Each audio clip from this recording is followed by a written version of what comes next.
लोहागढ़ स्थित श्री पार्श्वनाथ दिगंबर जैन मंदिर में लगातार पर्वराज प्रदूषण महापर्व के स्तर पर 10 लक्षण पर्व का आयोजन जैन समाज द्वारा बड़ी ही धूमधाम के साथ आयोजित किया जा रहा है। प्रतिदिन जहां एक और भरकल की बेला में भगवान का अभिषेक शांति धारा का आयोजन किया जा रहा है, तो वहीं शाम की बेला में भगवान की महाआरती, प्रवचन एवं सांस्कृतिक कार्यक्रमों का भी आयोजन बड़ी ही धूमधाम के साथ आयोजित किया जा रहा है, जिसमें बड़ी संख्या में श्रद्धालु जनवरी पहुंचकर भक्ति लाभ कम कर अपना जीवन सफल बना रहे हैं। इसी के तहत आज 10 लक्षण पर्व के सप्तम दिवस उत्तम तप धर्म दिवस पर श्री पारसनाथ दिगंबर जैन मंदिर जी लोहागढ़ मुरादाबाद में पर्युषण पर्व के 7वें दिन भगवान का अभिषेक शांति धारा एवं 10 लक्षण पर्व विधान का आयोजन श्रद्धा पूर्वक पूर्ण भक्ति भाव से श्री अजीत कुमार जैन शास्त्री जी के निर्देशन में संगीतमय वातावरण में किया गया। समस्त समाज ने भक्ति पूर्वक नृत्य करते हुए पूजा विधान का पूर्ण आनंद लिया। भगवान की शांति धारा करने का सौभाग्य श्री राजकुमार जैन, श्री उमेश जैन एवं श्री मुकेश जैन तथा श्री अतुल जैन ऋतिक जैन परिवार को प्राप्त हुआ। स्वर्ण कलश से मूल नायक श्री चंद्र प्रभु भगवान का अभिषेक करके भगवान को शांति धारा पूर्ण श्रद्धा भक्ति से की गई। समझ ने अभिषेक एवं शांति धारा में अपनी सहभागिता की। भगवान का प्रथम अभिषेक कर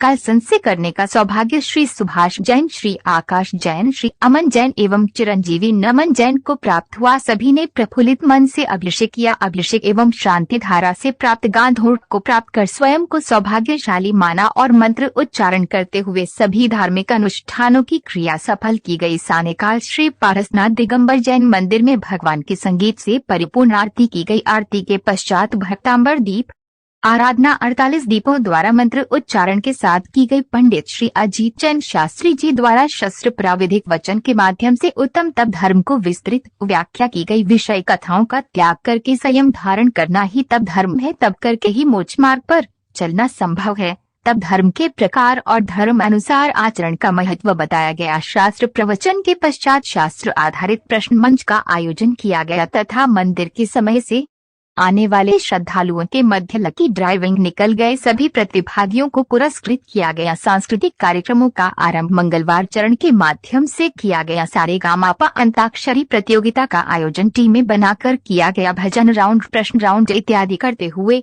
विजेता टीम का चयन किया गया। कार्यक्रम के प्रतियोगियों को श्री दीपक जैन एवं श्री चंचल जैन परिवार की ओर से पुरस्कृत किया गया। मंच संचालन श्री कमल जैन एडवोकेट द्वारा किया गया। अध्यक्ष दिगंबर जैन समाज मुरादाबाद श्री अनिल कुमार जैन, उपाध्यक्ष श्री राजीव जैन, मंत्री श्री अरविंद जैन, उप मंत्री श्री समीर जैन, कोषाध्यक्ष श्री दीपक जैन, श्री अनुज जैन, उनकी श्री मैरी जैन, श्री नितिन जैन तथा महिला जैन समाज अध्यक्ष श्रीमती नीलम जैन, श्रीमती शिखा जैन, उप मंत्री श्रीमती ऋतु जैन, उपाध्यक्ष श्रीमती शोभा जैन, श्रीमती अमृता जैन, श्रीमती सरिता जैन, श्रीमती शेफाली जैन, श्रीमती पारुल जैन, श्रीमती शिवानी जैन इत्यादि के उपस्थित।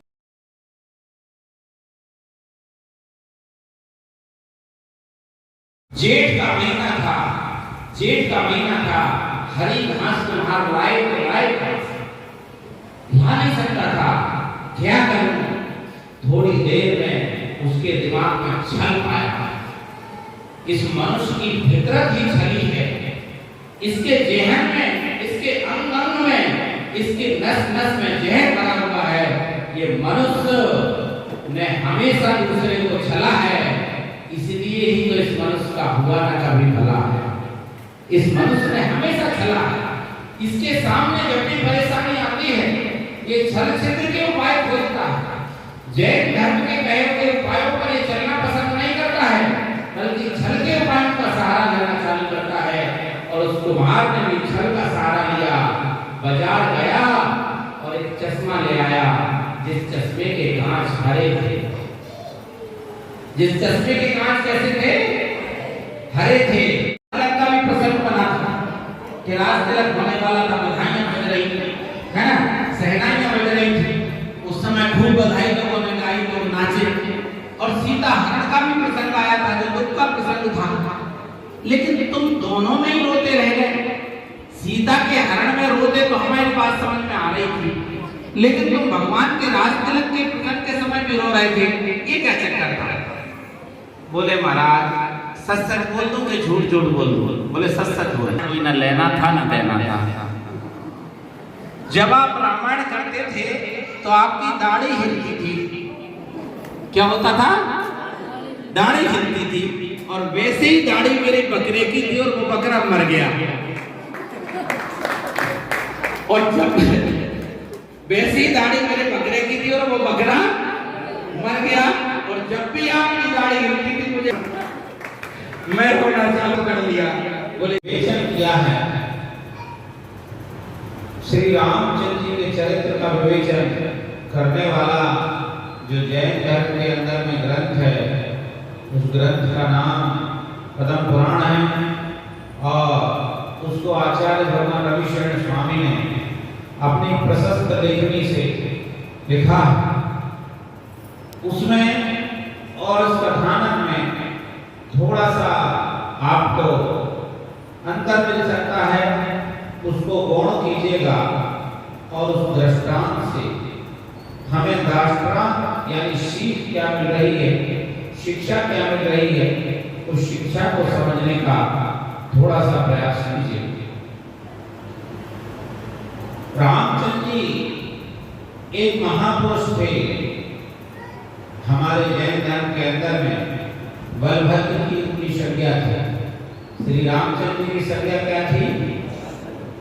जो 63 शलाका पुरुष होते हैं, यानी 63 महान पुरुष होते हैं, उन महान पुरुषों में 24 तीर्थंकर, उन महान पुरुषों में 24 तीर्थंकर, 9 नारायण, 9 प्रतिनारायण, 9 बलभद्र और 12 चक्रवर्ती।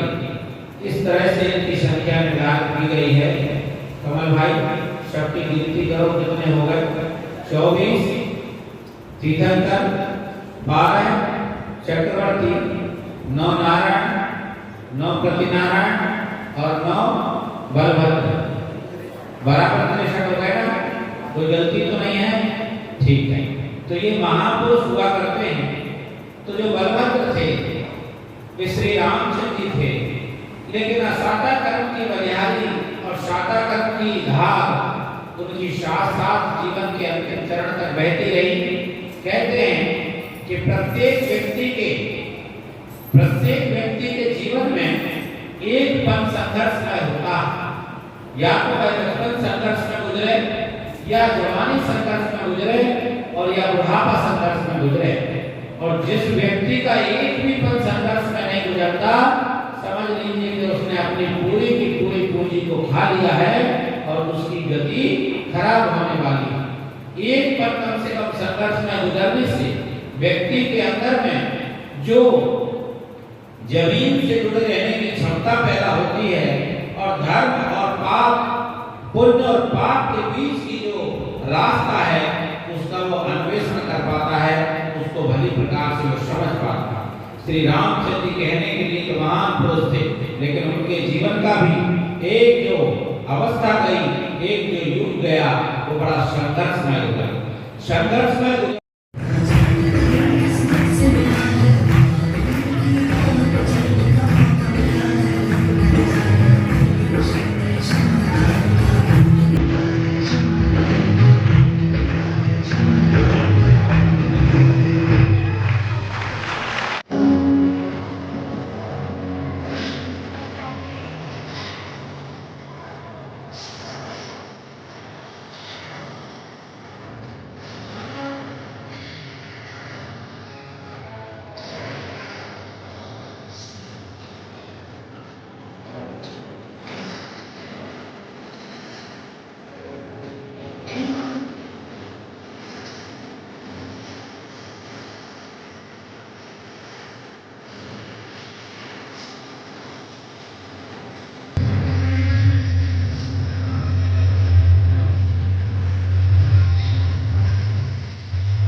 Just